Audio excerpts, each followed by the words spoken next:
മോദി കൃത്യമായി നേരിട്ട് കളത്തിലിറങ്ങിയാണ് ഈ പശ്ചിമബംഗാളിലെ തെരഞ്ഞെടുപ്പ് പ്രവർത്തനങ്ങൾക്ക് നേതൃത്വം നൽകിയത്. കേരളത്തിലെ 102 സീറ്റ് എന്ന് പറയുന്നത് പാർട്ടിക്കകത്തെ വലിയ പ്രശ്നങ്ങളാണ്. ഇതൊക്കെ ഞാൻ സമ്മതിക്കുന്നു. പക്ഷെ BJPയെ സംബന്ധിച്ചിട്ട് കേരളത്തിൽ ആര് ഭരിച്ചാലും ഒരു കോപ്പുമില്ല.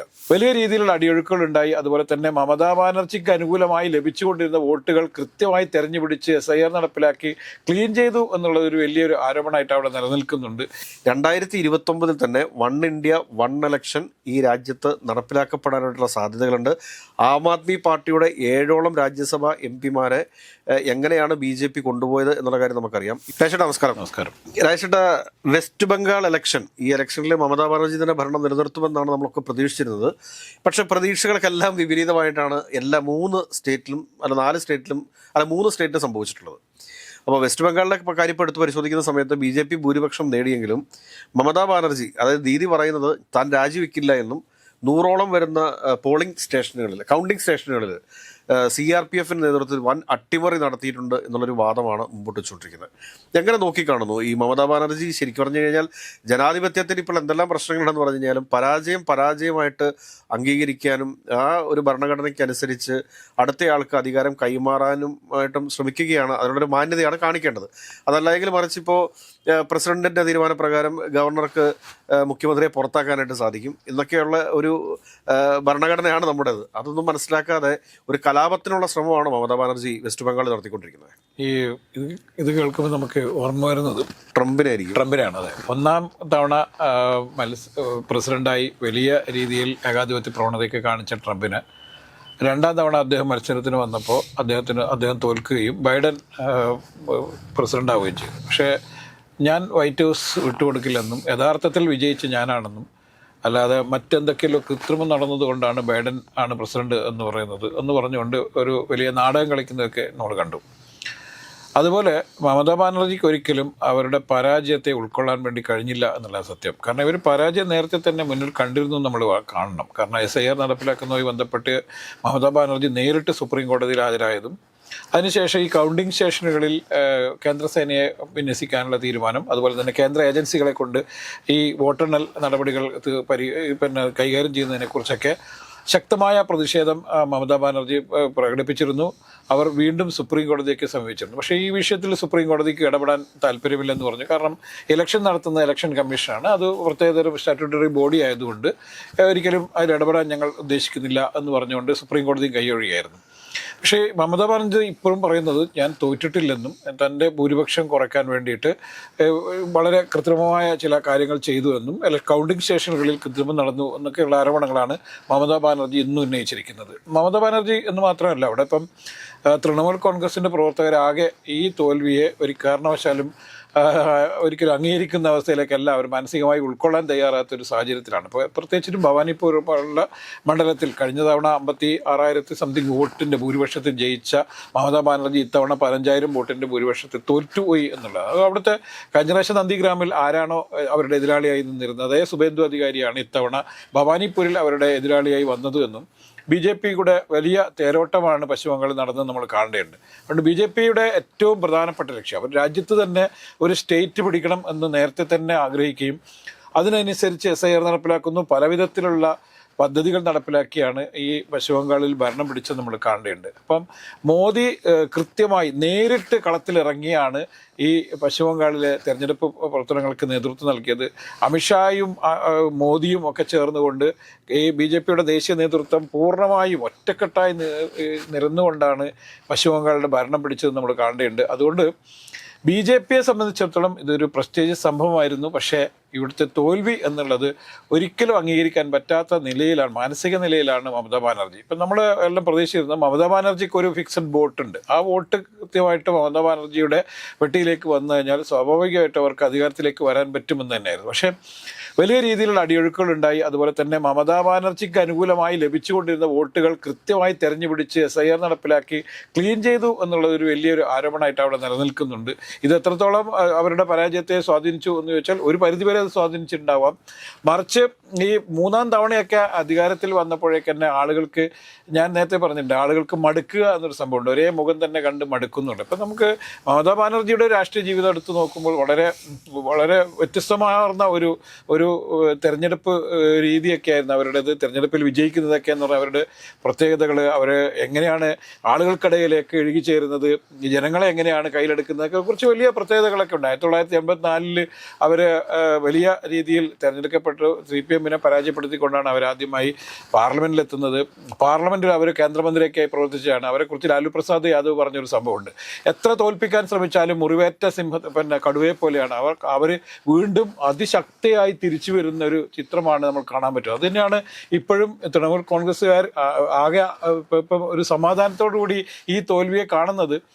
എങ്ങനെ പരാജയപ്പെടുത്തിയാലും മുറികൂടി തിരിച്ചു വരുന്ന ഒരു പ്രകൃതമാണ് മമതാ ബാനർജിയുടേത്. അതുകൊണ്ട് ചിലപ്പോൾ മമതാ ബാനർജി ഡൽഹിയിലേക്ക് അവരുടെ പ്രവർത്തനം ചിലപ്പോൾ കേന്ദ്രീകരിച്ച് മാറ്റിയേക്കാം എന്നുള്ളതാണ്. അവർക്ക് വേണമെങ്കിൽ സുരക്ഷിതമായ ചില മണ്ഡലങ്ങളുണ്ട്. പാർലമെന്റിൽ തന്നെ ഒരു ബൈ ഇലക്ഷനിലൊക്കെ വേണമെങ്കിൽ അവർക്ക് വിജയിച്ച് ഈ അവരുടെ പ്രവർത്തന കേന്ദ്രം ഡൽഹിയിലേക്കൊക്കെ മാറ്റാവുന്ന ഒരു സാഹചര്യമൊക്കെ അവിടെ ഉണ്ട്. മമതാ ബാനർജി ഒരിക്കലും ഒരു സറണ്ടർ ചെയ്യുമെന്ന് എനിക്ക് തോന്നുന്നില്ല. വാജ്പേയിയുടെ മന്ത്രിസഭയിലൊക്കെ ഒരു റെയിൽവേ മന്ത്രിയൊക്കെ ആയിരുന്നു. പക്ഷെ എങ്കിൽ തന്നെയും ഇനി BJPക്ക് മുമ്പിൽ സറണ്ടർ ചെയ്യാനുള്ള സാധ്യതകൾ ഒരിക്കലും നമുക്ക് ആലോചിക്കാൻ പോലും സാധിക്കുന്ന കാര്യമില്ല. പിന്നെ ഇവിടെ വേറൊരു വസ്തുതയുള്ള എന്താണെന്ന് വെച്ച് കഴിഞ്ഞാൽ, ഈ രാഹുൽ ഗാന്ധി 2014 അമേഠിയിൽ പരാജയപ്പെടുന്ന ഒരു സാഹചര്യം ഉണ്ടായിരുന്നു. ഈ അമേഠിയിൽ പരാജയപ്പെടുന്നത് രാഹുൽ ഗാന്ധി ഏകദേശം 57,000-ഓളം വോട്ടിന് മുന്നിട്ട് നിൽക്കുന്ന സമയത്താണ് പെട്ടെന്നൊരു 1 മണിക്കൂർ സമയത്തേക്ക് വോട്ടെണ്ണൽ നിർത്തിവെച്ചതിന് ശേഷം പിന്നീട് കൗണ്ടിങ് ആരംഭിക്കുന്ന സമയത്ത് നമുക്ക് കാണാൻ സാധിക്കുന്നത് 15,000-ലേക്കും 30,000-ലേക്കും 40,000-ലേക്കും ഒക്കെ പോകുന്ന സ്മൃതി ഇറാനിയാണ് നമുക്ക് കാണാൻ വേണ്ടി 2019 നമുക്ക് കാണാൻ വേണ്ടി സാധിക്കുന്നത്. അപ്പോൾ ഞാൻ പറയുന്ന കാര്യം എന്താണ് എന്ന് ചോദിച്ചു കഴിഞ്ഞാൽ, ഈ നമ്മളുടെ വെസ്റ്റ് ബംഗാളിലും ഈ ഭവാനിപ്പൂരിൽ സമാനമായൊരു സാഹചര്യം നമ്മൾ മനസ്സിലാക്കേണ്ടതുണ്ട്. 27,000 വോട്ടിൻ്റെ ഭൂരിപക്ഷത്തിൽ നിന്നിരുന്ന മമതാ ബാനർജി, അല്ലെങ്കിൽ 32,000 വരെ വോട്ടിൻ്റെ ഭൂരിപക്ഷത്തിലേക്ക് പോയിരുന്ന മമതാ ബാനർജി അവസാന മിനിറ്റിലാണ് അത് 2,000 വോട്ടിലേക്ക് വരുന്നതും പിന്നീട് അത് 15,000 വോട്ടിൻ്റെ ഭൂരിപക്ഷത്തിലേക്ക് സുവേന്ദു അധികാരി പോകുന്നതും. ഇത് നമ്മൾക്ക് ചില സംശയങ്ങൾക്ക് കാരണമാക്കും എന്ന കാര്യത്തിൽ തർക്കമൊന്നും വേണ്ട. കാരണം എന്താ വെച്ച് കഴിഞ്ഞാൽ, ഈ ഭവാനിപ്പൂർ പോലെ ഒരു നിയോജക മണ്ഡലം എന്ന് പറഞ്ഞു കഴിഞ്ഞാൽ BJPയുടെ ശക്തി കേന്ദ്രം, അല്ലെങ്കിൽ CPM-ന്റെ ശക്തി കേന്ദ്രം, TMCയുടെ ശക്തി കേന്ദ്രം ഒന്നുമില്ല. ഒരു നിയോജക മണ്ഡലം നിയമസഭാ നിയോജക മണ്ഡലം ഭവാനിപ്പൂർ, മമതാ ബാനർജി ജനിച്ചു വളർന്ന ഒരു സ്ഥലം. അവിടെ ഒരു തരത്തിലും ഈ അവസാന നിമിഷം ഇതുപോലത്തെ ഒരു വോട്ട് ഷിഫ്റ്റ് ഉണ്ടാവത്തില്ല എന്നാണ് ഞാൻ കരുതുന്നത്. അപ്പൊ അവിടെ എന്തോ ഒരു സംഭവം മമതാ ബാനർജി ഇപ്പോൾ ആരോപിക്കുന്നത് ഏതാണ്ട് 100ഓളം പോളിംഗ് സ്റ്റേഷനുകളിൽ വലിയ രീതിയിൽ കൃത്രിമം കാണിച്ചു. അത് കേന്ദ്ര ഉദ്യോഗസ്ഥന്മാരെ കൊണ്ടുവന്ന് പ്രത്യേക തരത്തിൽ ഗുണ്ടായിസം കാണിച്ചു എന്നുള്ളതാണ് അവരിപ്പോൾ പറയുന്നത്. ഈ CRPF-നെ പോലുള്ള സേനയൊക്കെ വിന്യസിച്ചുകൊണ്ട് ഒരു കാരണവശാലും ഈ സംസ്ഥാന സർക്കാരിൻ്റെ പ്രതിനിധികൾക്കൊന്നും അങ്ങോട്ട് കയറാൻ പറ്റാത്ത രീതിയിലുള്ള ചില നിയന്ത്രണങ്ങൾ അവർ വരുത്തുകയും അവിടെ EVM-ലൊക്കെ വലിയ രീതിയിൽ കൃത്രിമങ്ങൾ കാണിച്ചിട്ടാണ് ഈ വിജയമെന്നും അതുകൊണ്ട് തന്നെ താൻ രാജിവെക്കില്ല എന്നാണ് അവർ പറഞ്ഞത്. ഞാൻ രാജി സമർപ്പിക്കാൻ വേണ്ടി ഒരിക്കലും ഈ രാജ്ഭവനിലേക്ക് പോവില്ല എന്നുള്ളത് ഒരു പ്രഖ്യാപനമായി അവർ നടത്തിയിരിക്കുകയാണ്. സ്വാഭാവികമായിട്ടും ഇനി കുറച്ച് ദിവസങ്ങൾ മാത്രമേ ഉള്ളൂ. അവർ എലക്ട് ചെയ്യപ്പെട്ട ഒരു ഏറ്റവും കൂടുതൽ ഭൂരിപക്ഷമുള്ള അവരെ സ്വാഭാവികമായിട്ടും ഗവർണർക്ക് വിളിക്കാതെ. ഞാനിത് വേറൊരു കാര്യം കൂടെ ഒന്ന് പറഞ്ഞു വെക്കേണ്ടതുണ്ട്. കാരണം അതിന് എത്രത്തോളം റിയാലിറ്റി ഉണ്ട് എന്നുള്ള കാര്യത്തെക്കുറിച്ചൊക്കെ നമുക്ക് പിന്നീട് വരും ദിവസങ്ങളിൽ കൂടുതൽ ചർച്ചകളിലേക്ക് പോകാം. പലപ്പോഴും നമ്മൾ ശ്രദ്ധിച്ചിട്ടുള്ളൊരു കാര്യമാണ്, ഇപ്പോൾ ഈ ജമ്മു കാശ്മീർ തെരഞ്ഞെടുപ്പ് നടക്കുന്ന സമയത്ത് അതോടൊപ്പം തന്നെ ഹരിയാന തെരഞ്ഞെടുപ്പ് നടത്തിയിരുന്നു. ഹരിയാനയിൽ വിജയിച്ചു എന്ന രീതിയിലേക്ക് കാര്യങ്ങൾ എത്തിയിരുന്നു. അതിനുശേഷം അവിടുത്തെ മുഖ്യമന്ത്രി ഹൂഡയാണെന്ന് എനിക്ക് തോന്നുന്നു. അദ്ദേഹം കോൺഗ്രസിന്റെ മുഖ്യമന്ത്രി സ്ഥാനാർത്ഥിയായിട്ടുണ്ടായിരുന്നത്. ഹൂഡയാണോ? രണ്ട് പേര് അവിടെ മുഖ്യമന്ത്രിക്ക് അല്ല, അതിനകത്ത് പ്രധാനപ്പെട്ട ഒരു ഹൂഡ അദ്ദേഹം മുഖ്യമന്ത്രി ആവാൻ വേണ്ടിയിട്ട് ഉള്ള കാര്യങ്ങൾ 11 മണിക്ക് പത്രക്കാരെ കാണുമെന്ന് പറഞ്ഞു. വലിയ ഒരു സീറ്റിന്റെ ഒരു മുന്നേറ്റം അവിടെ കണ്ടതാണ്. പക്ഷെ പെട്ടെന്ന് തന്നെ അത് താഴേക്ക് ഡൗൺ ആവും. അതായത് വോട്ടിംഗ് മെഷീനിലെ ഈ വോട്ടുകൾ എണ്ണി തുടങ്ങിയതിന് ശേഷം ഒരു 10 വരെ എന്താണ് എന്ന് ചോദിച്ചാൽ BJP വളരെ പിന്നിലായിരുന്നു. പെട്ടെന്നാണ് ഒരു കയറ്റം ഉണ്ടാകുന്നത് BJPക്ക്. സമാനമായ രീതിയിൽ കേരളത്തിലെ 102 സീറ്റ് എന്ന് പറയുന്നത് പാർട്ടിക്കകത്തെ വലിയ പ്രശ്നങ്ങളാണ്. ഇതൊക്കെ ഞാൻ സമ്മതിക്കുന്നു. പക്ഷെ BJPയെ സംബന്ധിച്ചിട്ട് കേരളത്തിൽ ആര് ഭരിച്ചാലും ഒരു കോപ്പുമില്ല. ആര് ഭരിച്ചാലും, ഇപ്പോൾ LDF ഭരിച്ചാലും ശരിയാണ്, കോൺഗ്രസ് ഭരിച്ചാലും ശരിയാണ്, അവരെ സംബന്ധിച്ചിട്ട് ഒന്നുമില്ല. അവർ കൃത്യമായിട്ട് 3 സീറ്റ്, അല്ല അവർക്ക് കൃത്യമായ ലക്ഷ്യങ്ങളുണ്ട്. അവർ കൃത്യമായിട്ട് ഇത്തവണ 3 സീറ്റാണെങ്കിൽ അടുത്ത പ്രാവശ്യം 30 അതിനുശേഷം 90 ഭരണം പിടിക്കുക എന്നുള്ള അതിന് സംശയമൊന്നുമില്ല. അപ്പം ഞാൻ പറയുന്ന കാര്യം എന്താണെന്ന് വെച്ച് കഴിഞ്ഞാൽ, കേരളം വിട്ടുകൊടുത്തിട്ട് വെസ്റ്റ് ബംഗാൾ അടിച്ചു മാറ്റിയതാണോ എന്നും നമുക്ക് സംശയിക്കാതിരിക്കാൻ വയ്യ. എല്ലാ രീതിയിലും സംശയിക്കാം. പക്ഷേ ഇപ്പോൾ ഉള്ളൊരു വിഷയം എന്ന് പറയുന്നത് തെളിയിക്കപ്പെടാത്ത ഒരു ആരോപണമാണ്. അത് ഇപ്പം നേരത്തെ രാഹുൽ ഗാന്ധി വോട്ട് ചോരി എന്ന് പറഞ്ഞുകൊണ്ട് വലിയ പ്രക്ഷോഭങ്ങളൊക്കെ നടത്തിയാണ്, വലിയ ആരോപണങ്ങൾ നടത്തിയാണ്, നിരവധി തെളിവുകൾ ഹാജരാക്കിയാണ്. പക്ഷേ അതിലൊന്നും യാതൊരു തരത്തിലുള്ള നടപടി ഉണ്ടായിട്ടില്ല എന്ന് നമ്മളിൽ കാണേണ്ടതുണ്ട്. എന്തിന് ഏറെ നമ്മളിപ്പോൾ കഴിഞ്ഞ ഒരു 2 ആഴ്ച മുന്നേ ചർച്ച ചെയ്തൊരു വിഷയമുണ്ട്. എന്താണ് ആന്ധ്രയിലുണ്ടായ വലിയ കൃത്രിമത്തെക്കുറിച്ച്. തീർച്ചയായിട്ടും വലിയ രാത്രികളിലൊക്കെ അവിടെ തരത്തിൽ EVM ഇങ്ങനെ വോട്ട്. നിർമ്മലാ സീതാരാമന്റെ ഭർത്താവാണ്. പക്ഷേ ഒരാളും ഏറ്റെടുത്തില്ല. അത് ഇത്തരത്തിലുള്ള ആരോപണങ്ങളൊന്നും ആരും ഏറ്റെടുക്കുന്നില്ല എന്നുള്ളത് നമ്മളിൽ കാണേണ്ടതുണ്ട്. ഭയം. തീർച്ചയായും കേന്ദ്രം ഭരിക്കുന്ന ഒരു പാർട്ടി ഇപ്പം പശ്ചിമബംഗാൾ പുറത്തായിരുന്നു. അത് പശ്ചിമബംഗാളും കൂടി BJPയുടെ അണ്ടറിലേക്ക് വന്നതോടുകൂടി വലിയൊരു സ്റ്റേറ്റും കൂടി ഇന്ത്യയിൽ അവർക്ക് അനുകൂലമാവുന്നു. കുറേ MLA വരുന്നു. ഇനി അടുത്ത 3 വർഷം കഴിയുമ്പോൾ കൂടി നടക്കുന്ന തെരഞ്ഞെടുപ്പിൽ, പാർലമെന്റ് തെരഞ്ഞെടുപ്പിൽ വീണ്ടും കുറേ MPമാരുടെ എണ്ണം കൂടുന്നു, അവരുടെ രാജ്യസഭയിലേക്കുള്ള സീറ്റുകൾ കൂടുന്നു എന്നൊക്കെ പറയുന്ന സമയത്ത് ഏറെക്കുറെ ഇന്ത്യ ഏകാധിപത്യത്തിലേക്ക് വരുന്ന ഒരു കാഴ്ച. ഒരു പക്ഷേ വേണമെങ്കിൽ ഇപ്പോൾ TMC ഇപ്പോൾ ഒരു ഇലക്ഷൻ കഴിഞ്ഞു, ഇലക്ഷൻ കമ്മീഷൻ ഓൾറെഡി ഫലപ്രഖ്യാപനം നടന്നു. മമതാ ബാനർജിക്ക് മുഖ്യമന്ത്രി കസേരയിൽ നിന്ന് ഇറങ്ങി മാറിക്കൊടുക്കേണ്ടതായിട്ട് തന്നെ വരും. അതിനകത്തൊന്നും നമ്മൾക്ക് ഒരു സംശയമില്ല. പക്ഷേ എങ്കിൽ തന്നെയും നമ്മൾ ഒരു കാര്യം മനസ്സിലാക്കേണ്ടതുണ്ട്. ഈ പറഞ്ഞ TMC എന്ന് പറയുന്ന പാർട്ടിയും കൂടെ അവിടെ ഇല്ലാതാക്കും. നിലവിലുള്ള അവരുടെ MLA മാരും അവിടെയുള്ള MP മാരും ഉൾപ്പെടെയുള്ളവർ ഒരുപക്ഷെ TMC എന്ന പാർട്ടി തന്നെ അതേ രീതിയിൽ പർച്ചേസ് ചെയ്യപ്പെട്ട് BJPയുടെ ഭാഗമായിട്ട് മാറുന്നൊരു സാഹചര്യം ഉണ്ടായിക്കഴിഞ്ഞാൽ 2029 തന്നെ 1 ഇന്ത്യ 1 ഇലക്ഷൻ ഈ രാജ്യത്ത് നടപ്പിലാക്കപ്പെടാനായിട്ടുള്ള സാധ്യതകളുണ്ട്. ആം ആദ്മി പാർട്ടിയുടെ 7ഓളം രാജ്യസഭാ MP മാരെ എങ്ങനെയാണ് BJP കൊണ്ടുപോയത് എന്നുള്ള കാര്യം നമുക്കറിയാം. ഇപ്പോൾ ഈ പഞ്ചാബിലെ മന്ത്രിസഭ എന്താ പറയുക, മറ്റേ അവിശ്വാസ പ്രമേയം ഒക്കെ അതിജീവിച്ചു. പക്ഷേ എങ്കിൽ തന്നെയും എത്ര ദിവസം ഇതേ രീതിയിൽ മുൻപോട്ട് പോകും എന്നുള്ളത് വലിയൊരു ചോദ്യമാണ്. കാരണം സന്ദീപ് പട്ടക്കാണ് അവിടെയുള്ള ആം ആദ്മി പാർട്ടിയുടെ മുഴുവൻ MLA മാരെയും ടിക്കറ്റ് കൊടുക്കുകയും അവരുടെ ഇലക്ഷനെ കോർഡിനേറ്റ് ചെയ്യുകയും ചെയ്തിട്ടുള്ളത്. ആ സന്ദീപ് പട്ടക്കിൻ്റെ നേതൃത്വത്തിലും രാഘവ് ചത്തറിൻ്റെ നേതൃത്വത്തിലുമാണ് BJPയിലേക്ക് പോയിട്ടുള്ളത്. അപ്പോൾ അങ്ങനെയൊക്കെ വരുന്ന ഒരു സാഹചര്യം അതിഭീകരമായിട്ട് മാറാനായിട്ടുള്ള സാഹചര്യമുണ്ട്.